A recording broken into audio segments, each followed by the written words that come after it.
This is Optimized, a marketing performance podcast geared toward all things multifamily marketing. I'm your host, Janet Rosseth, a 25-year veteran in multifamily marketing and founder and CEO of Cadence Marketing Solutions. Optimizing is defined as making the best or most effective use of a situation, opportunity, process, or resource. My mission here is to bring you ideas, practices, and perspectives to help you optimize one conversation at a time with industry pros who influence multifamily marketing. You'll hear from founders, leaders, marketers, and operators who are breaking the barriers to achieve optimal performance in multifamily. This episode is brought to you by the Multifamily Media Network, delivering the latest news, ideas, and inspiration across the multifamily sector. Now, let's get into today's conversation. Hey friends, welcome to another episode of Optimized, a marketing performance podcast. I'm your host, Janet Rosseth, and I am joined today by Eden High, a fellow host on the Multifamily Media Network. Eden is the host of the Building Blocks podcast and also co-founder of Flare. Hi, Eden. Hey, Janet. Thanks for having me on. Absolutely. You and I have had several shared conversations about our passion behind fixing the friction in marketing in the industry, and thought it would just be ideal to come out and have that conversation live on a podcast so that others get to be witness to the friction we're finding and just the solutions we're developing to try to solve for it. So you recently came on to our marketing community. We host a mastermind community for marketers, and you've been a part of it, which I love.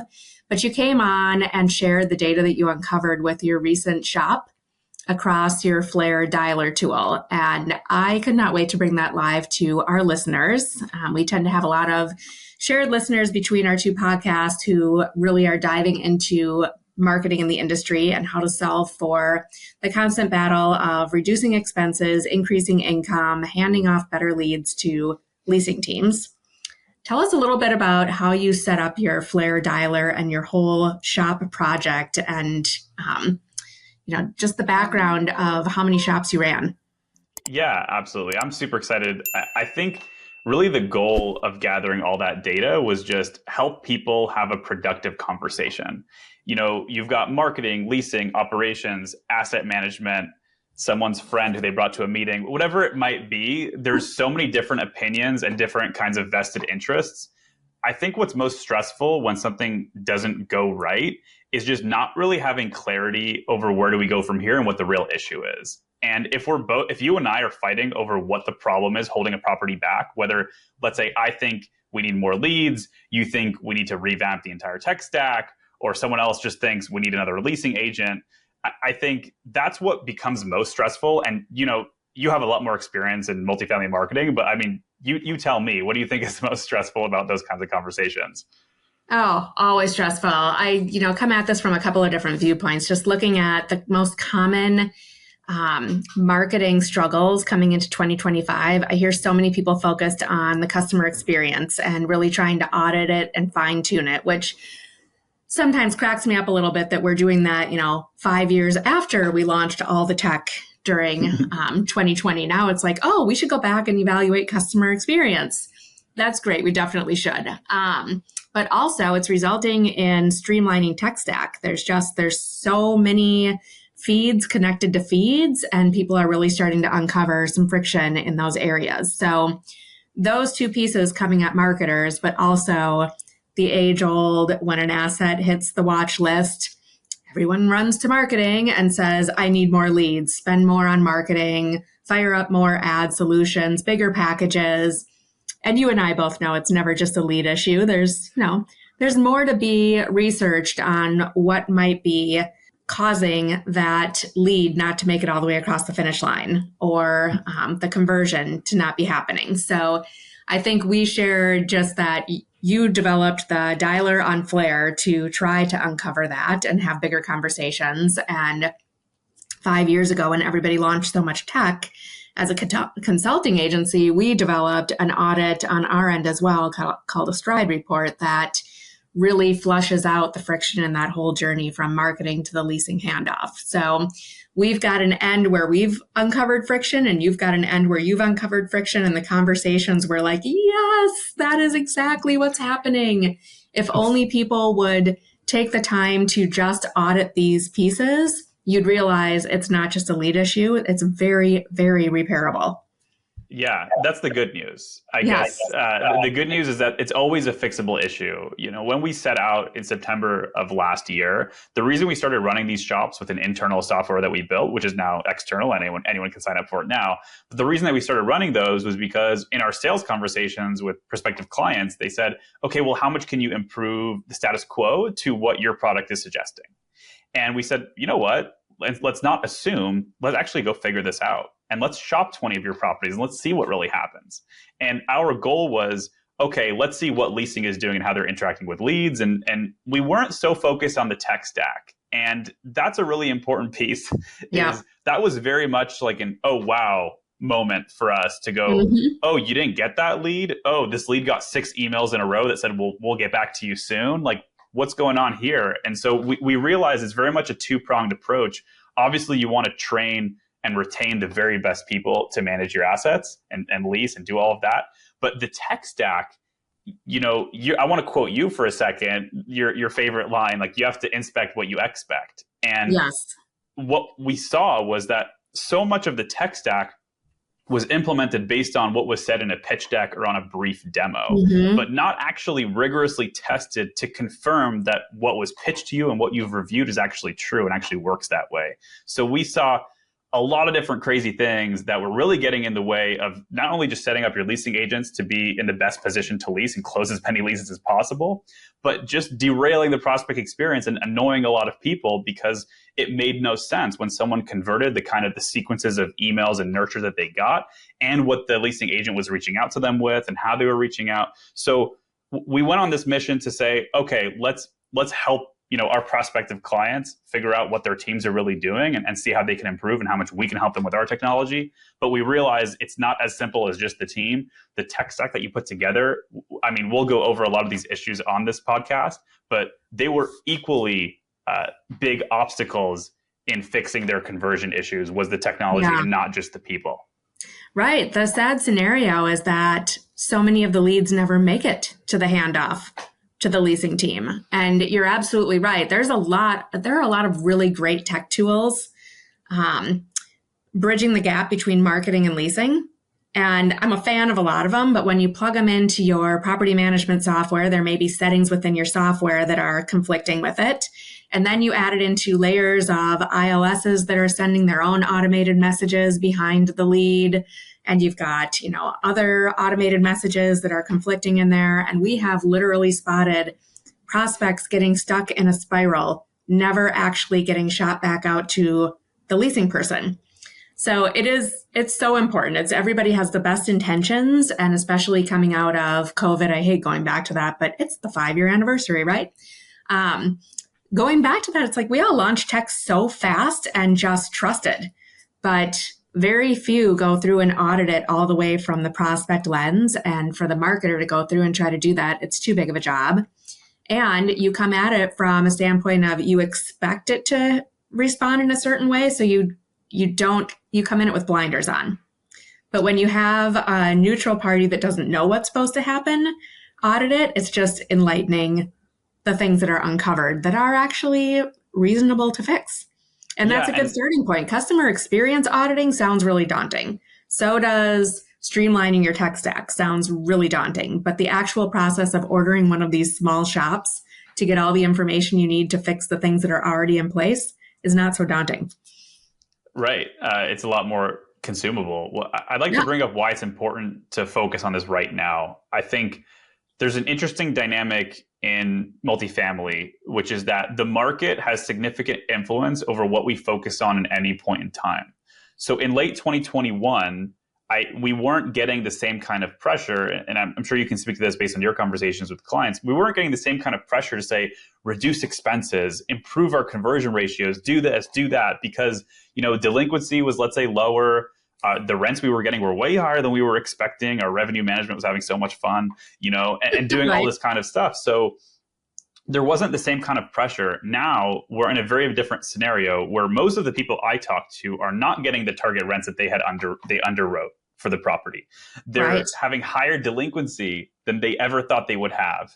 And So they're realizing that their revenue opportunities are not as big as they had envisioned. And now they're shifting a lot of that focus to expense reduction, which you've brought up with me before. And that gun gets pointed immediately at marketers. That's the first place we go. Yep. Is like whatever we're spending here. And it's kind of funny because marketing is not that big on the line item. Like of all things, it's not that big, but it's the first thing on the chopping block. Like, do we have to be spending all this money on this technology and on these services and all that kind of stuff? So to be able to have a productive conversation there is super important, because you don't want marketing to get slashed if it doesn't need to. And if marketing is not the problem, you want to redirect all of this pressure and anxiety and energy towards the real problem, which will really turn the property around. So, I'll give you the quick stats. Like we've run 600 plus shops since September of last year. I'm sure we'll rerun this report later this year when that number has like doubled or tripled or whatever, and we have a lot more fun data to work with. But what we noticed off the bat was that less than 50% of those properties ever attempted a phone call to an online lead. Less than 10%, that phone call happened within the first business day. So obviously we know timing is super important. We saw tons of those calls happening 3 weeks out when you brought to my attention. The regional's probably just telling them, you better call every last lead we got, because our conversion rates are just not going to cut it here. Regional's on the property and we're doing a call-a-thon. Yeah, the call-a-thon, right? Which it makes me so sad, because it's a great effort at the wrong time. And if that effort was just placed in a different time, then it would have had 10 times the result. If you're calling someone 3 weeks out, people like to make decisions quickly. Your odds of engaging them, they probably don't remember who you are anymore. They've probably moved forward with someone else at that point. And it's going to be just kind of this uphill battle. It's a bit of an awkward conversation. Like, hey, I know you contacted us 3 weeks ago and we never spoke to you. Do you want to chat now? Probably not. And here's the thing. Like, people have such mixed feelings about the phone, and should I really call somebody, and isn't that just invading their privacy if I could text or email them instead? But the phone is the only place you're going to start and finish a conversation in a matter of a couple of minutes. Email, it just trails off for days, and people can leave you in the middle of a sentence and not come back again. Same thing with text messages. If someone has gotten all the way to the point of sending you a contact card and they actually gave you a phone number, it's a gift from my perspective. It is a gift. And I think so many people call because they are overly frustrated with the process of trying to get through to you on other sources. This, I think, is probably going to be the most valuable part of our conversation. I've held 2 full-time sales roles before, and the hardest thing about sales to me is knowing who I'm supposed to focus on. Who told me deliberately I never want to speak to you ever again, and who told me I really want to do some business with you. And leasing has the same exact problem. It's the same principles. You have 300 leads. You do not have 300 real prospects who you're pushing towards a tour, who you're actively talking to about an application. You don't. Why don't you know who the top 30 or 40 of those people are? That's a whole separate issue. But here's the kicker, though, is every single one of them came to you to buy. Yeah. We don't ask any leasing agents to cold call.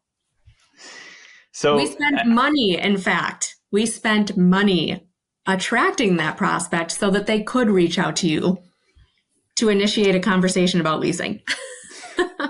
Yeah, I saw on LinkedIn the other day, there's no such thing as a cold lead in multifamily. And that's absolutely true. And that there's no other industry that I think can say that. Like, there's no such thing as a cold lead. Every other industry does, prospect and does all that kind of stuff. And I want to bring this back to, the call versus email versus text, because I have a few more data points here that are really interesting about that. But I'll start with 2, I'll call it convenient truths that I've heard that I want your thoughts on, Janet. Okay.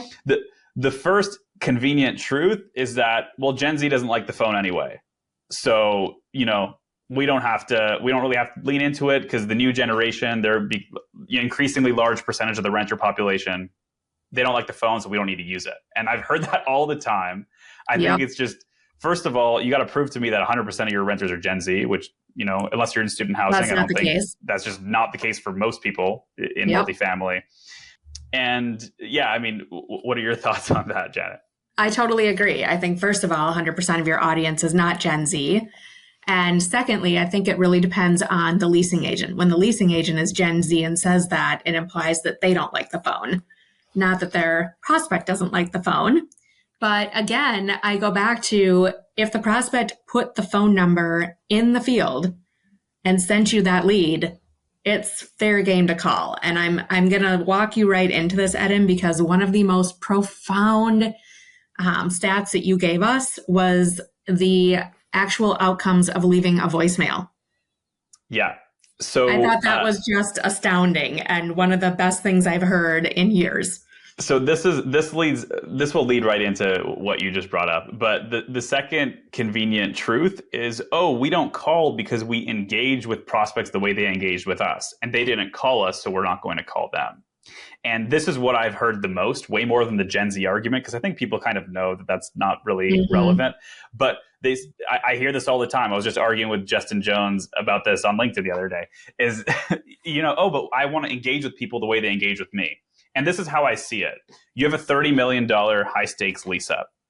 Your risk of using the phone is you might slightly annoy someone who can choose not to answer the call anyway. Right. That could be a small percentage of the people. I would say less than 10% might get slightly annoyed that you're calling a phone number that they gave you. Okay, that might happen. I'm not saying that will never happen. I can't control that. The reward is that you know exactly who is actually going to be wanting to lease with you because you have that conversation with them. Their response rates are more than double any other prospect because you've engaged them with the phone. You can schedule a tour faster than any other channel because you're on the phone. Yep. That conversation is not going to take a week. It's going to take a few minutes. So that's the reward, which is lower time on market, higher lead to lease and lead to tour, and just overall better conversion in the whole funnel versus the risk, which is I might slightly annoy less than 10% of the people who can choose not to answer my call. Now, you tell me, if you owned this $30 million lease up, what are you going to tell your team to do? Oh, I would far prefer you pick up the phone and call. I think it's actually a lost art of customer service to pick up the phone and engage with your personality. That's where I think we lose people on the email and the text string is that it's just, I call it follow-up flinging. It's just a fling of a pre-written message that feels very automated and very cold. And, prospects have the choice of just letting it get buried in their email box. But a phone call from an actual human being is kind of an anomaly right now. We sort of expect automated systems. We expect phone trees. That's why maybe people don't pick up the phone and call us because they expect some sort of a phone tree. Yeah, and it's extremely frustrating, not just in multifamily, right? I was calling Chase the other day and they made me click through 6 different options to talk to somebody, and it was like so ridiculous. But the 2 stats that I'll share with you about how to stand out, and then let's talk about the voicemails first. So this is a study that I referenced that Gong ran in partnership with a few big sales organizations. And Gong is a B2B sales intelligence company. So that's the kind of data they're working with. They're not working with multifamily data. They're not working with warm lead data. They're just working with people who do cold outbound email. What kind of response rates can they get? And they tracked side by side people who prospected via email without layering in phone calls, and then people who actually prospected via email, sent these sequences out, and layered in a phone call with a voicemail so that person knew who was calling. And the email plus the phone with the voicemail was 115% higher response rate. So it was more than double the response rate just by layering that piece in. Now, that's not multifamily, and that's cold leads. But if you transfer that to multifamily, given that we only work with warm leads, that 115% will probably be the minimum increase in response rate that we get, because our leads are way hotter than the leads that they ran in that study. But the phone is equally as effective. We're still talking to people here. So that was just fascinating to me. And one thing that people are not paying attention to is if you you have 300 leads and you call all 300, you don't get a single response, but you left every single one of them a voicemail. The impact that touch point has on the rest of your channels to make them work better is astronomical. It makes them respond via every other channel. If you're at work, I couldn't answer. Oh, but let me just text this person back. I know who you brought this back to the top of my to-do list. I do that all the time. I see that somebody calls and leaves me a message and I'm sitting in a Zoom call and quick text. Yeah. And that's what the prospects are doing. We're all managing too many things, right? Maybe I won't answer that call. And you know what? You're not going to get a response. Here's what's frustrating that you need to communicate to your teams about why they should care about this. I know that over 80% of your calls are not going to get answered. I'm telling you to do it because the lift is that great that it doesn't matter that over 80% of calls don't get answered. That voicemail will get you a text back from that person within 10 minutes, get you an email back within an hour, and suddenly you know who you need to talk to, and you have way more prospects who you can really work with. Not Right. people who you just feel like is a shot in the dark. It's a Hail Mary to send them that text. You fling it here, you fling it there, and you hope you get a Yeah. response.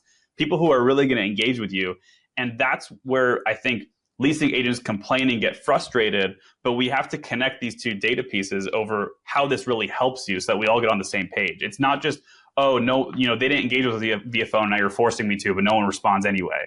I know that they don't respond. It makes them more responsive in other channels as well. And that's why it has such a big impact, whether you talk to somebody or not.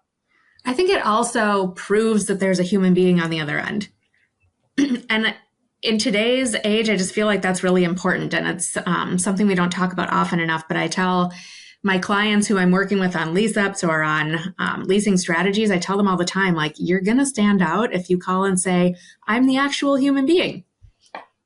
That's such a fact. And especially given that right now, what's blowing up in the technology world is specifically AI sales agents. So obviously, we're all talking about AI leasing for the last few years. In general, in just the startup world, AI sales agents are absolutely blowing up. I feel like every day I see a new company that's doing some sort of AI sales agent. Oh, phone, email, WhatsApp agent, whatever it might be. And I'm personally willing to give you the time of day. Once you prove to me that you're a human, I'll kind of engage you. But if I feel like it's AI that's talking to me, no matter how personalized it might be, I'm just going to discount it more and I'm more likely to ignore it. And you're right, that makes all the difference. And if you want to stand out and you want to be in the top 10% of properties, based on the 600 property study that I have referenced here, if you call within 24 hours with a human and leave a voicemail, that's top 10% of properties right there. Yeah, that's incredible. Imagine if you can call within an hour. Yeah, if you can call within an hour. Like, I see the records. We're in a lot of CRM systems for a lot of clients, and we see the speed. And truly, leasing agents are getting really fast at claiming and responding to leads. So if you can claim and respond to leads within 1 hour, imagine what would happen if you picked up the phone. Exactly. And I think there was a very distinct difference between the bottom 50% and the top 10%. So the bottom 50%, they pretty much, they would email mostly, maybe text, and they would only ever call if the regional came at the end of the month and said, hey, you better do a call-a-thon right now. But mostly not. And the top 10% had that pyramid exactly flipped on its head. They said, I got a new lead. The first thing I'm doing is calling that number. That's the first thing I'm doing. If that doesn't work, I'm going to leave the voicemail and then I'm going to revert to the next channel, which would be text or email. And they would usually text and then email. And they would go in the order of most effective channel to least effective. Whereas the bottom 50% were mostly relying on the least effective channels because they were the easiest to automate and use. And, those properties are just going to have a night and day difference in what they're spending on every lease and their conversion rates. Truth. We've seen so much in the last couple of years. I'd say probably 8 to 10 years. The number used to be average number of touch points required to move a lead to a lease was 5 to 8. Back and forth conversation points between prospect and leasing agent. And then 2020-ish, we went to 8 to 12, and now it's 12 to 18. And I would say it's venturing even beyond that because it is literally just a flinging of automated messages and check-ins, waiting for the prospect to do all the work. But you jump in front of it and grab the phone and actually have a human-to-human conversation, and it's unreal how fast it can unfold. Yeah, because you don't hang up without a finishing qualifier. You don't hang up without either knowing we're scheduled for a tour or this isn't a match. Right. You don't stay on the phone for the next 24 hours waiting for them to respond to you. No. There's the second piece of what we noticed, which is a little bit more advanced. And I'd like your take on how you would approach this. I think implementing a new training protocol, while it's difficult, especially the more sites, the more people that you have, it's difficult, but it's straightforward. We know what we're working towards. So I know that it's simple, but it's not easy. But I know what I need to do next to move that forward. That's one thing. The second big issue, which I saw, is obviously most properties these days have a direct schedule a tour link, which we're all trying to push people to, but it's still less than 10% of the leads are actually using that schedule a tour button. Why do you think people don't use that button? Why are people seeing that and going, no, I want to, submit a contact form, or I want to call you? Yeah. Like, why do you think people are not going for that schedule a tour button if we're pushing it to everyone's faces? It's interesting that you asked that, because I think two things happen. Either the wrong people are using it too fast, and then they either no show, or they show up and they're not qualified because there wasn't enough engagement in between, or we aren't getting to the right people because they have questions that haven't been asked and they're not ready to schedule a tour. Maybe they have, I'm notorious for testing properties with, what's your weight limit on dogs? And when they send back 50 pounds, I say, my golden retriever's a little bit overweight. Would you still take her? And I never hear back. So I think that people are in limbo. They have questions that haven't been answered yet, and they're self-qualifying that they don't know whether or not they should schedule a tour yet. That's bang on. They're pretty much, to sum it up, they're just not ready. Yep. That's it. That's a stage of the leasing process that they're not ready to enter yet. But we're all trying to push them there on the first touch. Yeah, we're pushing that, or we're pushing the application button like straight on. First time you visited the property, here's the application button, like little too forward. So what I noticed was that we're not answering prospects' questions well enough for the majority of our leads to go straight there. If you answer these kinds of questions in high detail and high confidence, yes, I will go self-schedule. I'll go apply on my own. But if I have these burning questions, which are going to decide whether I move in, I'm not moving in without my dog. That's just not happening. So why would I schedule a tour if I don't know that critical piece of information? Yep. That was the harder challenge that we noticed here, was that we were asking buying questions in those shops on purpose. I want to see, right? In sales, there's certain people, you ever get someone that asks you a question, you're like, this person's not really interested. I just know for a fact based on what they're asking. And then someone says, hey, how much is the application fee? My golden retriever is 65 pounds. Like, will that qualify? You're like, wait, this is a hot lead that's going to make a decision if I answer these questions fast enough and well enough. Right. And so with the whole touch point, the touch point conversation is obviously valid because we're being bombarded and it's hard to stand out. What I want to see from the industry and from AI leasing and from all the top players in the space is, how are we answering that? When I'm looking at a shop, or when you're looking at a Stride audit, how quickly did you answer my question? I don't care if you sent me 10 texts and 10 emails over the course of a week, because I still don't know if my Labrador can come in. I still don't know. So I don't care how many texts and whatever you do here. Like, I'm not going to move closer towards a tour because of that. It is 100 times more frustrating when you keep receiving texts and you keep receiving emails, but your questions still haven't been answered. And that happens all the time, sadly. So I think that's also where the phone comes in here. I'm seeing a really big gap in AI leasing when it comes to answering that question. When it comes to answering specific questions, AI leasing is not doing a great job. We saw a lot of responses that just sent us back a link to a pet policy and all these kinds of things, which our users, today's digital user, does not have the patience for that kind of stuff. I was just on your website. I sent you a contact form. You're sending me back and saying, go look for it yourself.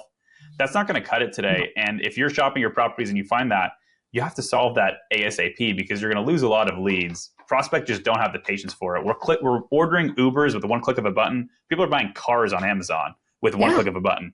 We're not going to go, we're not, the standards have just risen so high that we're not expecting you to tell me to find it myself anymore. I want you to do it for me. We're a pretty sophisticated audience, and we recognize AI and we are okay with it till we need a human handoff.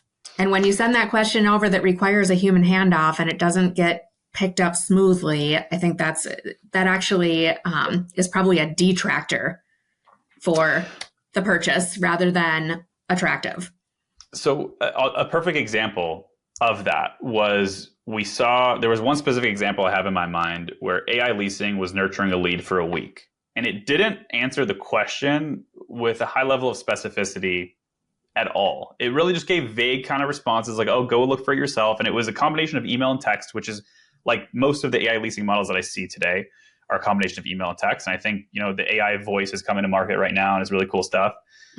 But the question the prospect asked didn't get answered until a human stepped in a week later Oh my gosh. And and so it's great when you look at that report, you see all these touch points and the speed to lead looks great. But what I'm seeing is a prospect had a question they didn't really get answered for a week.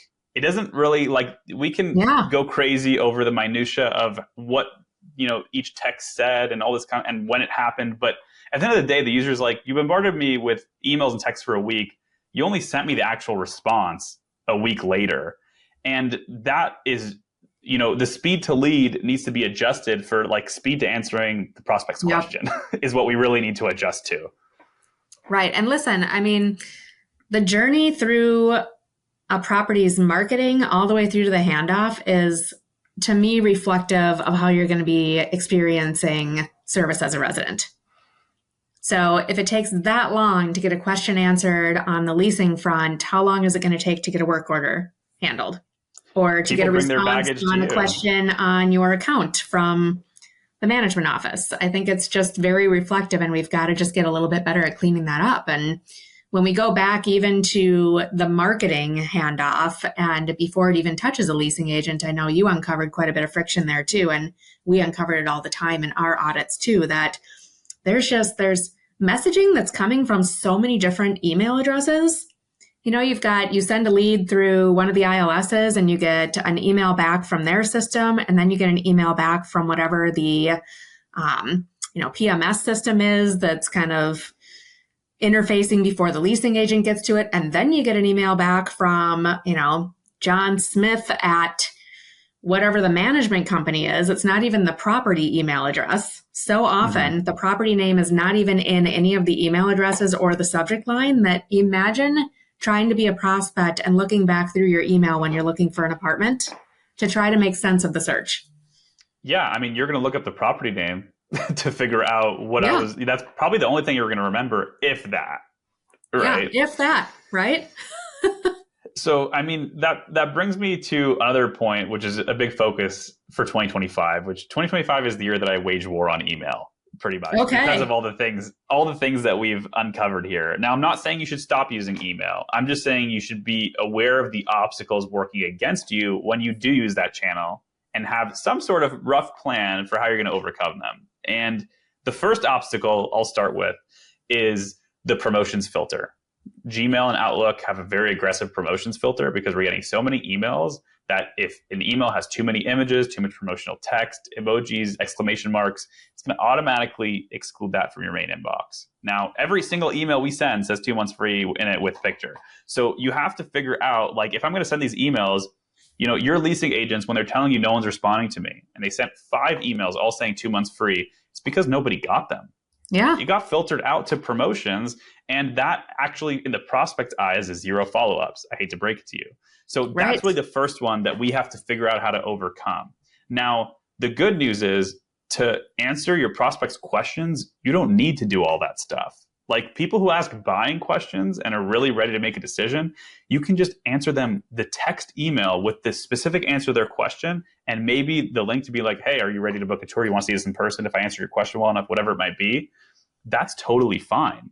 But so many of the emails that we see that people send out to boost their engagement scores and CRMs and all that kind of stuff are probably never hitting the main inbox.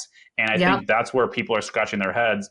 My engagement scores are high. My leasing agents are saying no one's responding to them. What's going on here? It's Hmm. probably the promotions filter, just And filtering again, it's all of your coming from emails out. tracking emails most of the time too. So those get filtered out as well. There's so many dings against you landing in an email box where you're seen. How do you get around it with a subject line?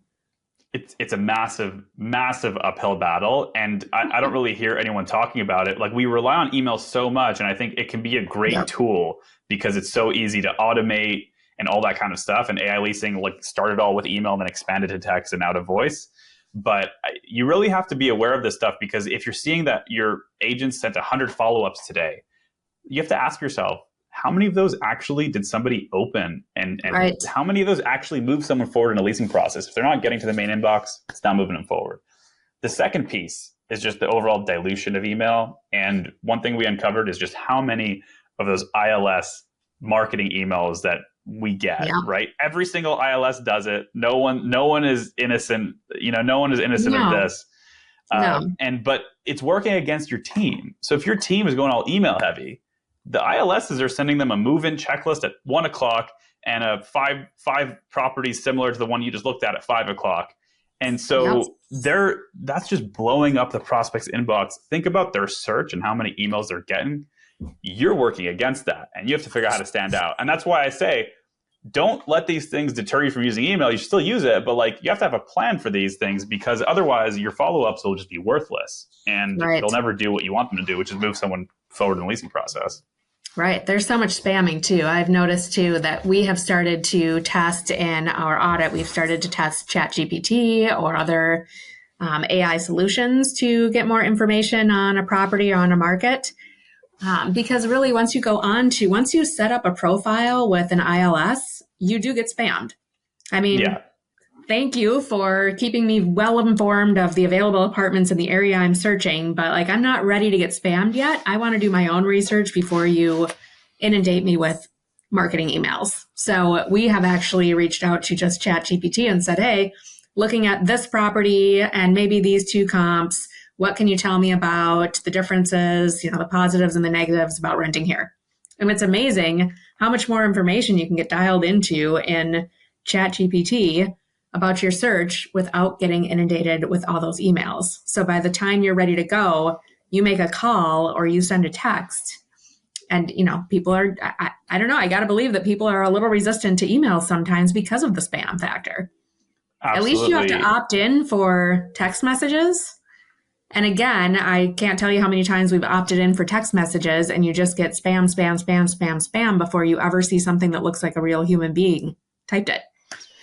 Yeah. And that's another one, is even if it's automated, it's still quite simple to make it look like a human wrote it, but we didn't really see that effort very often, or probably just because people weren't really aware of it, right? You onboard a product that has all this automation, you want to go with their best practice, whatever they're recommending you.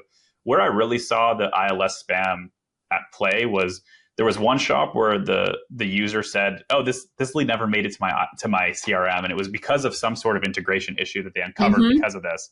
But in the secret shop report, there were 10 emails over the course of 2 weeks of like, look at these other properties. Here's a move-in checklist. Here's what you need to know about renting with pets. Like and all this different kind of stuff. And I was like, there's 10 emails here over 2 weeks. And you're telling me not one of these is from your property.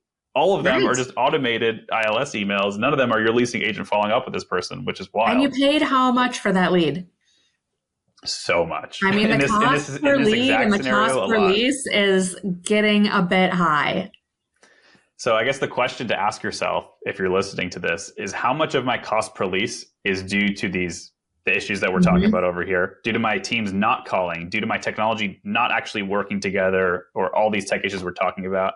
And how much longer, if asset management is coming on you and saying, hey, we have to figure out what's going on in the marketing here, we're spending too much. The question is, how much of my time on market is because of these issues? Like you mentioned, the phone call is the only place a conversation starts and ends.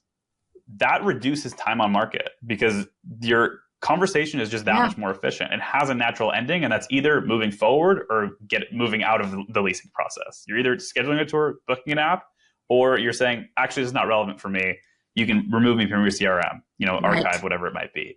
Those are the kinds of things that lower time on market, improve your conversion rates, cost per lease, all that fun stuff. So 100%. I think there's a real opportunity to just shift the training game too, that, top trainers in the industry are training leasing teams to pick up this handoff and to recognize how tech leans into the leasing process instead of how tech carries the leasing process.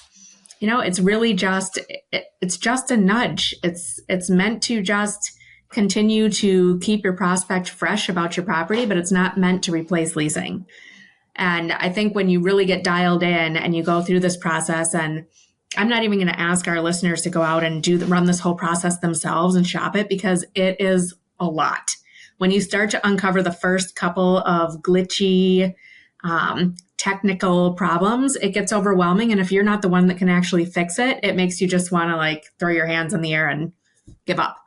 I'm not asking you to do that. Eden has a very reasonable tool to run a shop with, and we run a very reasonable tour as well, tool audit. But I think that the best way that you can train yourself is to shop as a prospect, understand what they experience, and then really learn how to pick up that handoff and run with it. Because we do spend way too much on advertising, and all these tech tools have a lot of capability, but it's like adding another staff member. You have to continue to train it and coach it in order for it to perform well with your customers. And if you don't, you really run the risk of a pretty horrible first impression. We pay a lot of money for a first impression. And the thing that kills me is that these things are oftentimes just silent. We don't really see them, but they're silently sabotaging. They're silent killers. They're just silent killers. Like they're killing that cost per lease, the lead to tour, lead to lease. Yep. Like they're just killing those numbers. And then when we get on a call, we're all just scratching our heads over what's really happening. Everyone's pointing the gun at marketing, but you're like, I feel like we're driving a lot of qualified leads to this property. I just don't understand why these numbers look so bad. Yes. This is the first place I would suggest you look, is that initial top of funnel, handoff to the leasing, the prospect experience, how the technology influences it, how your team is engaging with them, the marriage of those two things. The problems that we've uncovered here, I'm sure have influenced days on market by, reduced it by, let's say 10 plus days. And I'm sure cut cost per lease in half, which is some of the crazier things we've seen. I mean, we're in a sophisticated era in multifamily that we do have long pipelines of prospects, right? And if we're only closing on average 5 to 10% of leads into leases, that leaves 90% of your pipeline waiting to be engaged on their move-in date. And not everybody looks 2 weeks in advance to their move-in date, or even 2 months in advance. Some people look 120 days out, 6 months out. So why do we keep spending more and more on new leads when we've got engaged prospects in our pipeline that we could be calling back the second calling, like phone calling back when we get our availability? We should not be sitting on vacancy after a 60-day notice. I'm going to just die on this hill that we can get back to a 24-hour turn if we really, blend our tech with our human leasing agents in a more seamless way. Yeah, I completely agree. And it's probably a topic that we'll cover on a future podcast together. Yes, but anyways, Janet, I really appreciate. We're going to need a part 2 to this conversation because we barely even touched on some of the easy wins on the marketing standpoint. But I'm going to leave that for a part 2, a carryover of the Eden and Janet dying on this hill of pick up the phone. Eden, how do people find Flare and your dialer tool? And what do you want to explain about it so people can come and try it? Because it is profound how fast you find flaws. Yeah, well, so the first thing you could do is our secret shopping features are free. You can go to getflare.io/shop. We'll link out to this. You can go set up an account, and see if you're experiencing any of these issues for free. Just set up your properties and shop them. It's great. What our software does is it helps you find a lot of these issues and hold the team accountable to follow up faster via the phone, etc. So we help you solve a lot of the problems that the shop uncovers. So I encourage you all to do that so that you really know what problems need to be tackled to hit the goals that are being talked about on the property level. Absolutely. And I'll follow up that ours is a more extensive search when you feel like you've gotten your answers with Eden's product, with Flare, and you feel like, oh my goodness, we need to go a little bit further down this rabbit hole. Visit cadencems.com and look up our Stride audit, and we can help you with that as well. And I'm just going to finish with, we're not here to critique your process. We're not here to question your tech. We're here to just flush out the friction to make sure your leads get all the way to leasing so they can turn into a lease. Great chatting with you, Eden. You and I share a passion for this topic at hand, and I hope that we can have a second part to this conversation because there's a lot more to say. Agreed. We definitely will make it happen. It's been fun nerding out about this with you. I agree. Thanks, everybody, for listening. Thanks to the Multifamily Media Network for hosting this podcast. If you liked and like what you heard, go ahead and give it a share, a thumbs up, or a comment. Thanks, everybody. Thank you for taking the time today for this session. I hope you found a bit of inspiration and wisdom to optimize your performance. If you enjoyed today's episode, don't forget to subscribe, leave a review, and share it with your network. And remember, this podcast is proudly brought to you by the Multifamily Media Network, your trusted source for stories, trends, and insights in multifamily living. If you're a marketing influencer, be sure to check out Cadence Marketing Solutions. at cadencems.com. We've made it our mission to support marketers and lead you to the voices, resources, and tools that impact your success in this fast-paced industry.